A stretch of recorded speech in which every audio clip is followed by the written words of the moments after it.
If you are curious, which I am by nature, and that means that's the essence of a researcher, to be curious. If you are curious, you will do a good job, no matter your background.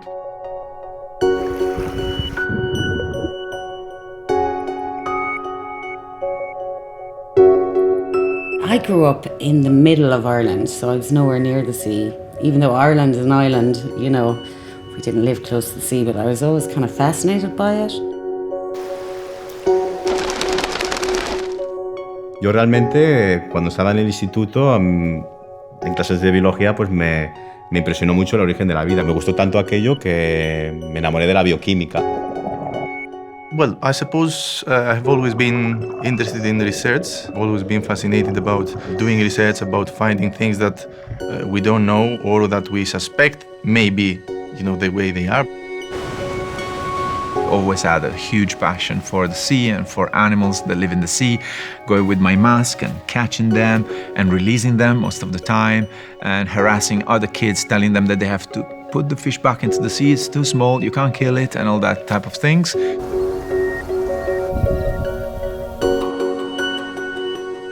I loved animals and how things work. I mean, I was very much attracted to biology and how the biology, the living things work. This is something that it happens to you, and some other people like art. I like biology and animals, and that was the start of the thing.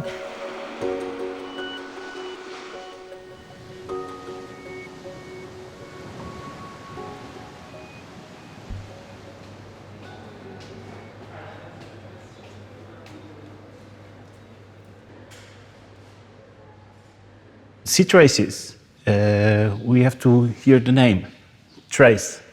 So it's all about traceability. In Europe, people actually want to know what they're eating. So we have to give them that answer. Ciao, sono Paola, ho 37 anni. Vivo in Cangas, al lado del mar. 6 miles from the sea, more or less. 10 kilómetros del mar, de la playa. About 5 miles from the sea. Et je vis à 5 minutes de la plage. 40-50 km del mare. Vivo a 100 km del mar, más o menos. Y también vivo al lado de la playa. Qu'est-ce que je regarde quand j'achète? Guardo tutto quanto, guardo la marca, guardo gli ingredienti. Che è importante un prodotto di prossimità. I more or less buy the same stuff all the time. A mí que sean productos locales me es indiferente. Me fijo más bien en el tipo de pescado que hay del día. Il prezzo, un po' tutto, se c'è un'offerta. Non tout le temps, mais ça m'arrive de regarder ce que l'étiquette. Why traceability? Why labeling?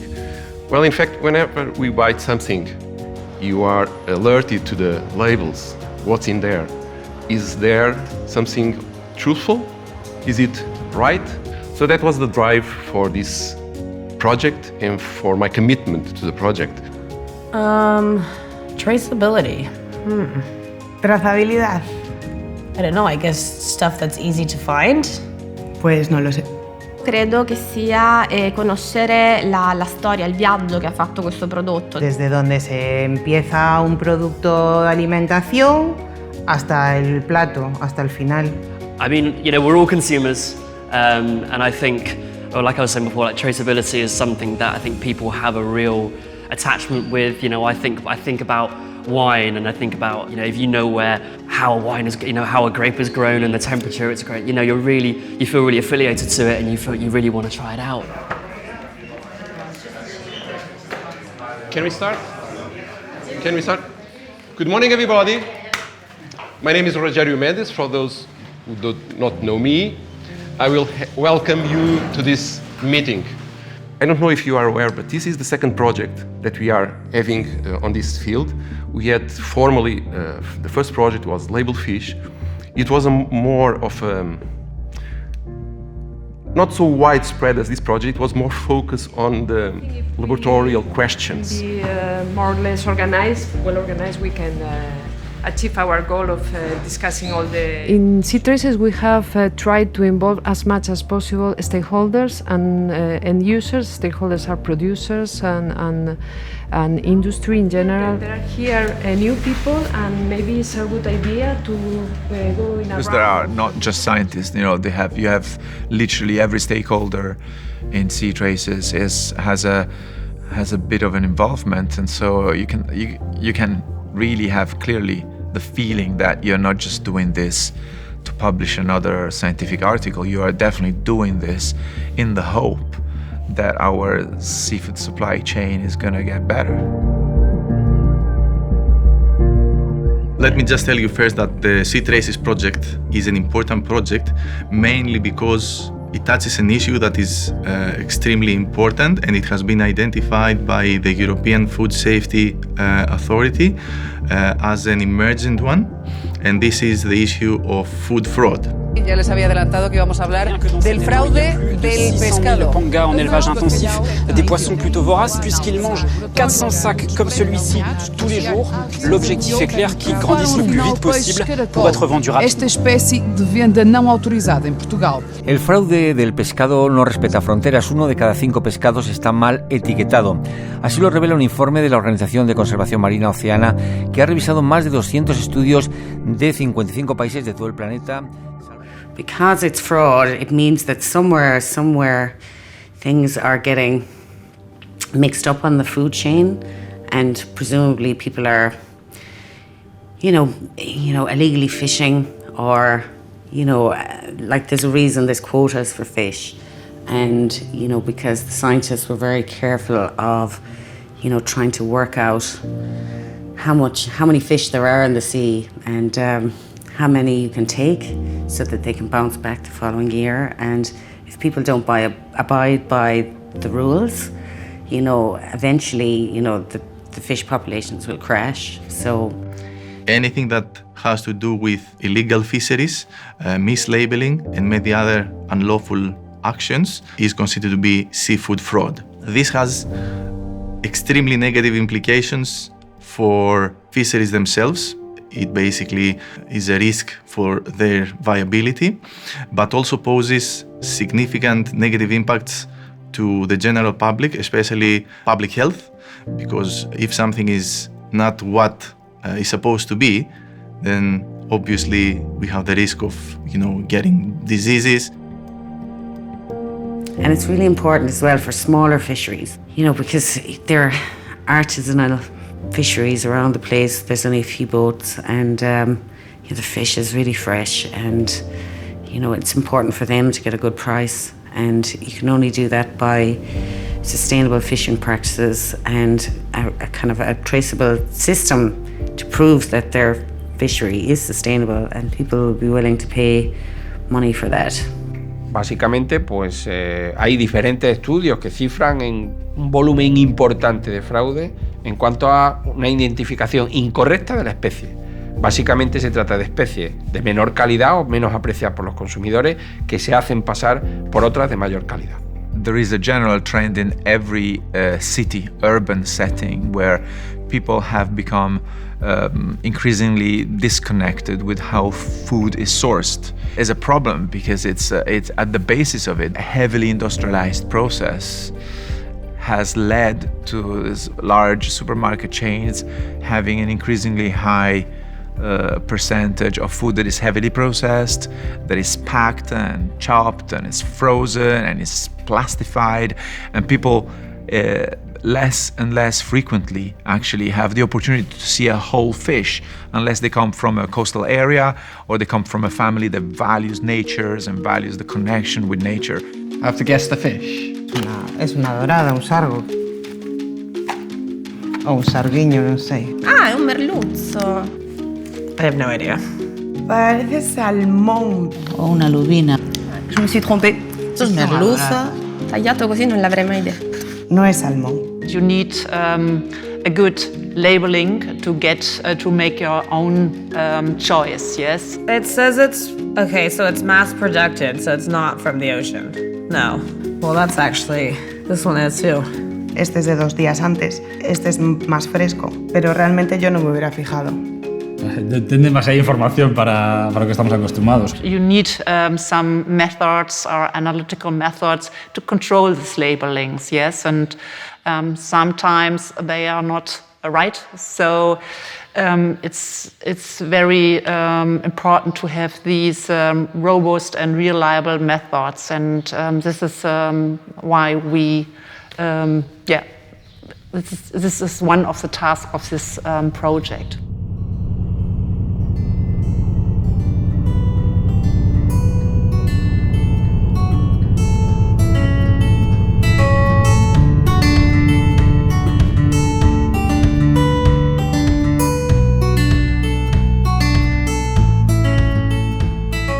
Datos muy recientes hablaban que el producto de la pesca local, de la producción local de España, con mayor volumen de desembarco es el mejillón.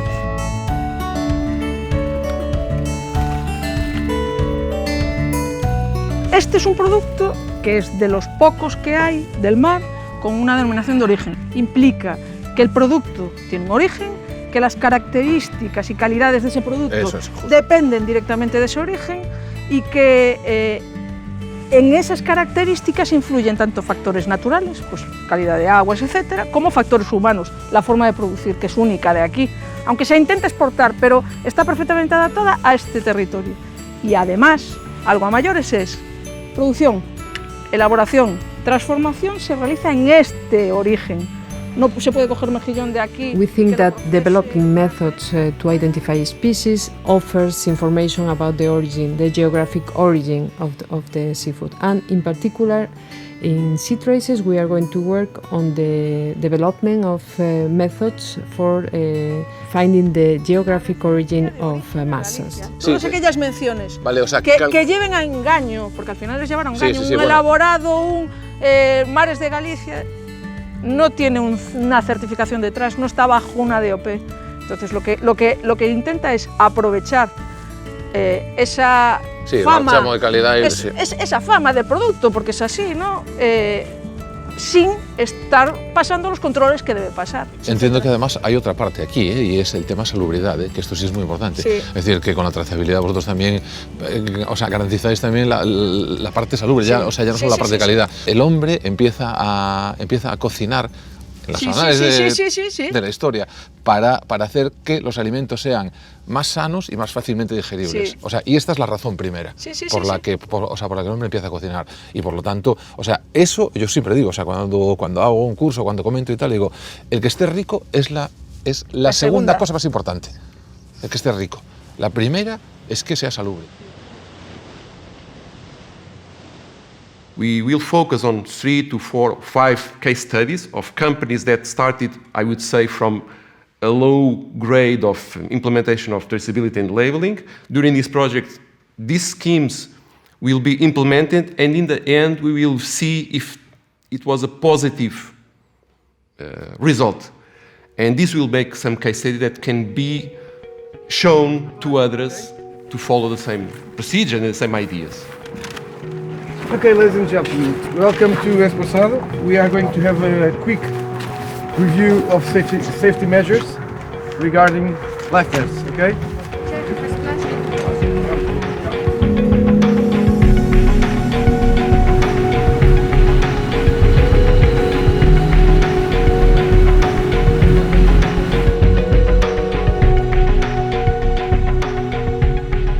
So, this extension will be the future oyster farm. So it's going to be huge, lots of units to control. That's why we are too keen on having a system to control, to trace where the oyster units are. So this, what you see here, are some RFID tags. Let me start by explaining what RFID means.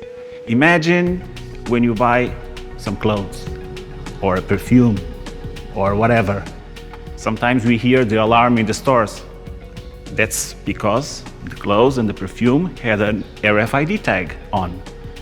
So we can trace the oysters from the time they enter, very little ones, seeds, oyster seeds, until they go to the final customer. And that's a traceability like no other.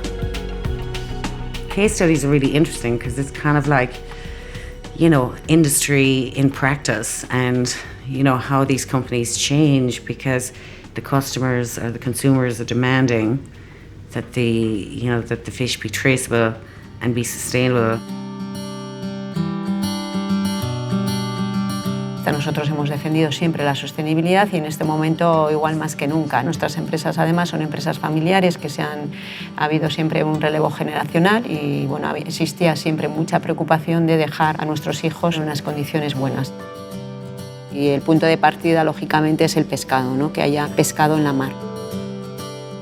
Hemos establecido 3 días de pesca a la semana únicamente por el tema del alto nivel de consumo de la cota. Seguramente hoy hacia el mediodía ya vendrán todos los barcos para aquí y algunos con anchoa y se venderá hacia el mediodía. Esta es la anchoa que tiene la MSC, ¿verdad? Sí, la anchoa certificada. Todos nuestros barcos tienen la certificación MSC.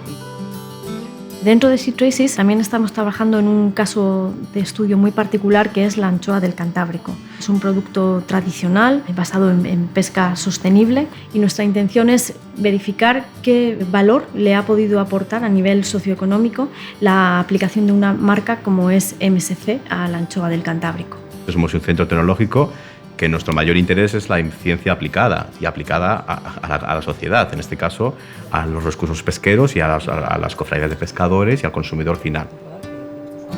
La sostenibilidad engloba todos esos aspectos, desde el trabajo digno hasta sostenibilidad biológica del stock y productos de calidad y con pescas tradicionales. Dimos el salto al MSC con muchas dudas y muchas incertidumbres, ¿no?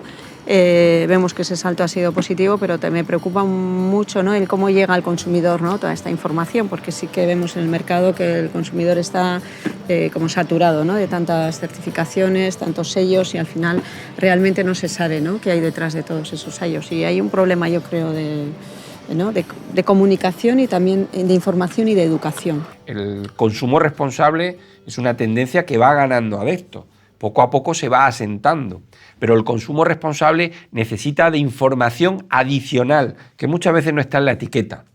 El consumidor está preocupado por cómo afectan sus decisiones de consumo a su entorno, pero si no tiene esa información clara, veraz, que garantice que, pues que lo que está comprando tiene un efecto determinado en su entorno, pues no va a poder tomar esas decisiones de consumo responsable. I like to get together and to find new solutions for a better consumer protection. Yes. This is the perfect job. This is the perfect job.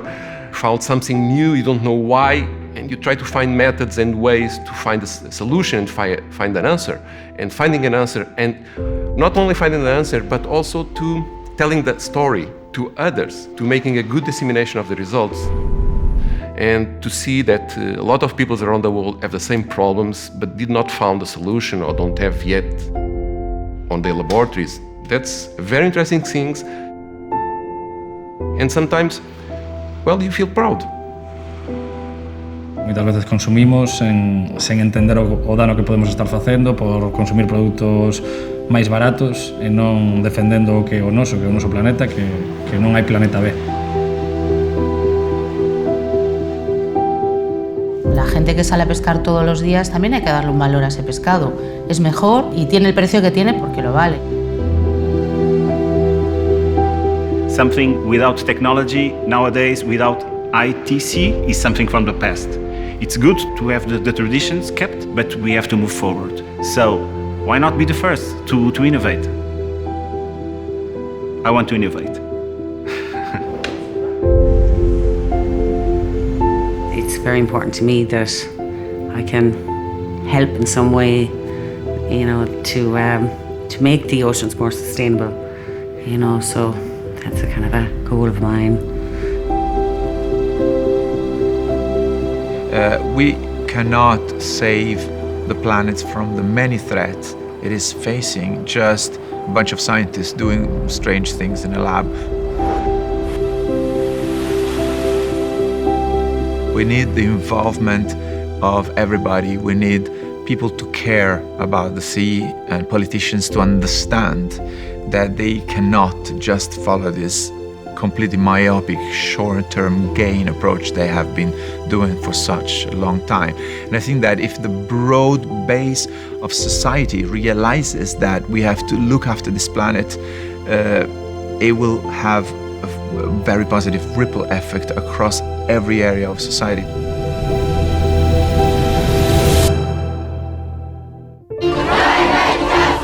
Some people have chosen not to listen to us, and that is fine. We are, after all, just children. You don't have to listen to us, but you do have to listen to the united science, the scientists, and that is all we ask. Just unite behind the science.